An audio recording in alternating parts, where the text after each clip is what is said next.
വീരപ്പന് വെച്ച കനി പോലീസിന് തന്നെ ആവുമോ? ഇല്ല, ആൽബർട്ട് തടവില്ല. അടുത്ത ബ്രഹ്മാസ്ത്രം അവൻ തടുക്കില്ല. പറഞ്ഞ എത്രയുണ്ടല്ലോ. അടേ കൊണ്ടുപോടേ അവനെ. വാ വാ വാ. ഇവൻ ആള് ഉഗ്രനാണ് സാറേ. ഇതോടെ സാറിന്റെ ശല്യം തീരും. അല്ല, സാറിന്റെ പെണ്ണിനെ കൊണ്ടുള്ള ശല്യം തീരും. അടേ ബാക്കി ചെയ്ത് കൊടറേ.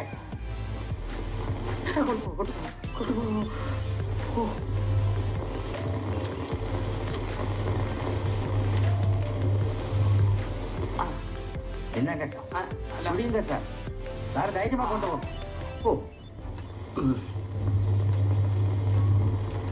എല്ലാം പറഞ്ഞ പോലെ നടക്കുമല്ലോ. ഇതെന്റെ അവസാനത്തെ പ്രയോഗമാണ്. My last supper. ഷേ, ഇതെന്നെ ചോദ്യം. സാറ് ധൈര്യമായി കൊണ്ടുപോകണം. എല്ലാം പറഞ്ഞതുപോലെ നടക്കണം. സാറേ, സാറിന്റെ ആ പെൺകൊച്ചു കുളി കഴിഞ്ഞ് മുറിയിലോട്ട് വരുന്നു. വരുന്നു. സാർ ഈ പെട്ടി നേരത്തെ ആ മുറിയിൽ വെച്ചിട്ടുണ്ട്. സാർ, இனி நான் சொல்ல போறது ശ്രദ്ധിച്ച് കേളുங்க സാർ. அந்த പെൺകൊച്ച് ഉടുതുണി മാറും. സാർ സാർ മറന്നു. പാമ്പ് പുറത്തേക്ക് വരുന്നു. അവനങ്ങനെ ഇഴഞ്ഞിഴഞ്ഞ് പൊണ്ണു പക്കത്തിലേ വരുന്നു.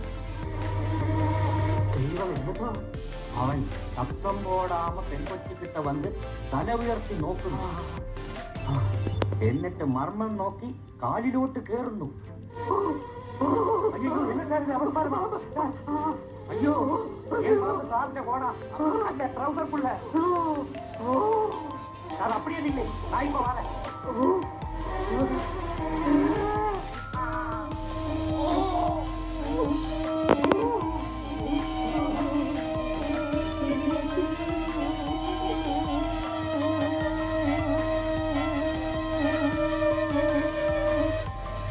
ஐயோ, எல்லாமே வெளியே வந்துடுச்சு. சார் ஒதுக்கும். ஐயோ, nada tiga tuh nentak tinta tadi tata nada tiga tuh nentak tinta tadi tata tuh titik ta 1 2 3 1 2 3 നല്ല താളബോധം. പിന്നെ എന്തൊക്കെയുണ്ട് വിശേഷം? എന്ത് വിശേഷം? ഇപ്പൊ പ്രോഗ്രാമിനൊന്നും പോണില്ലേ? 3-4 പരിപാടി ഉണ്ടായിരുന്നു. പരിപാടി നടത്തിയിടത്തൊക്കെ കൈയൊട്ടിയിട്ട് ബഹളം. അപ്പൊ പ്രോഗ്രാം കഴിയുമ്പോ അടിയാണ് കിട്ടുന്നത്. അയ്യോ, ആടിനെ അടിയല്ല പറഞ്ഞത്. പ്രോഗ്രാം നടത്തുന്നത് നാട്ടുകാരുടെ ക്ലാസ്. ശരി. ഇവത്തെ എങ്ങനെ വീശു? ഈ വീശലല്ലേ? അയ്യോ, ആ വീശലല്ല, ഈ സ്മാളടി വീശു. അങ്ങനെയൊന്നുമില്ല. രണ്ടെണ്ണം വീശു. ഓസാണെങ്കിൽ 12 12 നിർബന്ധിച്ച മാത്രം. എടുക്കണമല്ലോ. നല്ല അസല് സാധനം. സ്കോച്ചിന്റെ കുപ്പിയില വാറ്റ 16 അതൊന്നും വേണ്ട.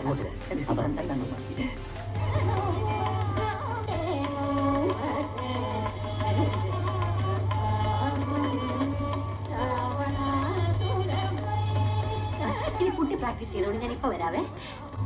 എന്തിനാ എന്നെ വിളിച്ചത്? എന്റെ പൊന്നാങ്ങളെ അറിയാതെ ഇന്ന് വരെ ഞാൻ ഒന്നും ചെയ്തിട്ടില്ല. പൊന്നാങ്ങളയുടെ അനുവാദം മേടിച്ചിട്ടുണ്ട്.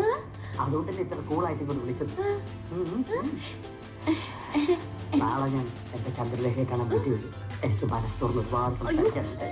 എന്റെ പൊന്നാങ്ങളെ എന്നാലും അറിഞ്ഞാ പൊന്നാങ്ങളെ തട്ടിക്കളെ.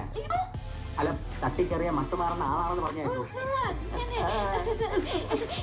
എന്നാ ഞാൻ ചെല്ലട്ടെ.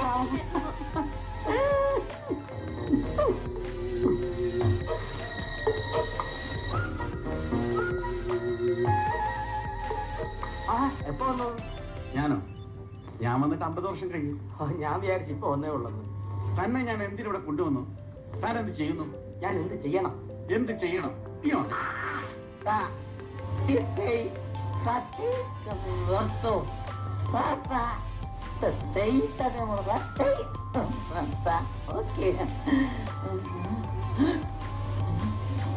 ഇപ്പൊ അകത്തേക്ക് പോയതാവളല്ലേ? അപ്പൊ അകത്ത് പാടിക്കൊണ്ടിരുന്ന ആര്? അല്ല, അപ്പൊ പുറത്തേക്ക് പോയതാര്? രണ്ടെണ്ണം അകത്ത് തന്നാ പുറത്താര് അകത്താര് ഒരു പിടിയില്ല.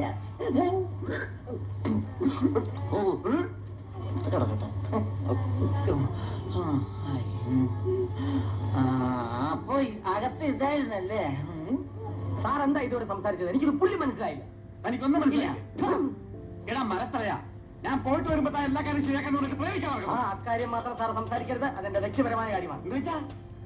പ്രേമിക്കുന്ന മനസ്സുകളെ തമ്മിൽ പിരിക്കരുതെന്ന്. അവിവാഹിതനായ സാറിന് എങ്ങനെ പ്രേമത്തിന്റെ ഫീലിങ്സ് മനസ്സിലാവാൻ? പ്രേമത്തിന് എത്ര വലിയ ഫീലിങ്സ് പിന്നെ ഇന്ത്യ വെച്ചൊരു കളിയിൽ ആ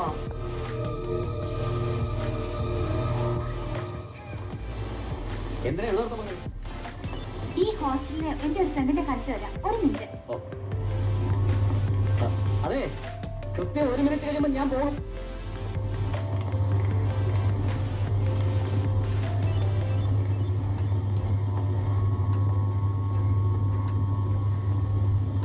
ഷോപ്പിങ്ങിന് പോവാം. ചാർലിയോടെ വെയിറ്റ് ചെയ്യാം. അപ്പൊ പിന്നെ എന്റെ ആവശ്യമില്ലല്ലോ.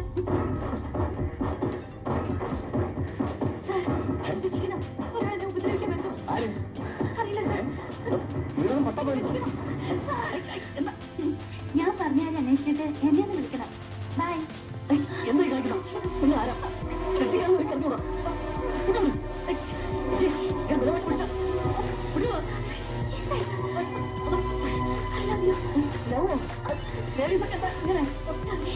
എനിക്ക് കാൾ മാറിയതാ. ആൾക്കാർ കണ്ടാ അവിടെ പീഡനങ്ങളുടെ കാലം കാൾ മാറിയതാ. നാൻസി, എനിക്ക് അറിയില്ല. പിന്നെ ലോന്ന് പറയുന്നു. അയ്യോ, ചീറ്റിക്കൊന്നുമില്ല. നാൻസി, ഞാൻ പറയുന്നത് എനിക്കറിയില്ല. സത്യമായിട്ട് അറിയില്ല.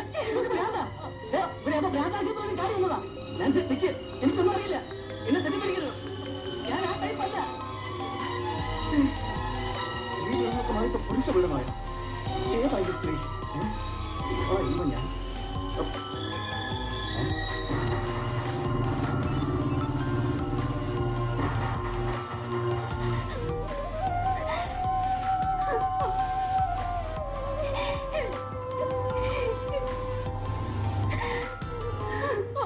സ്വർണ്ണം കാലിയായിട്ട് വരുന്നുണ്ടത്രേ.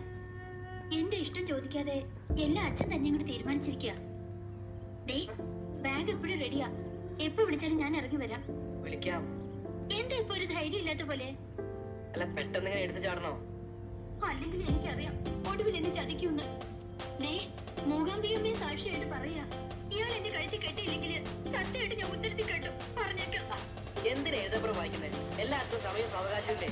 ആ ഗൾഫുകാരൻ എത്തിയാലല്ലേ പ്രശ്നം. അപ്പൊ നമുക്കൊരു വഴി കാണാം. ബാഗ് കരുതി കാത്തു സത്യയുടെ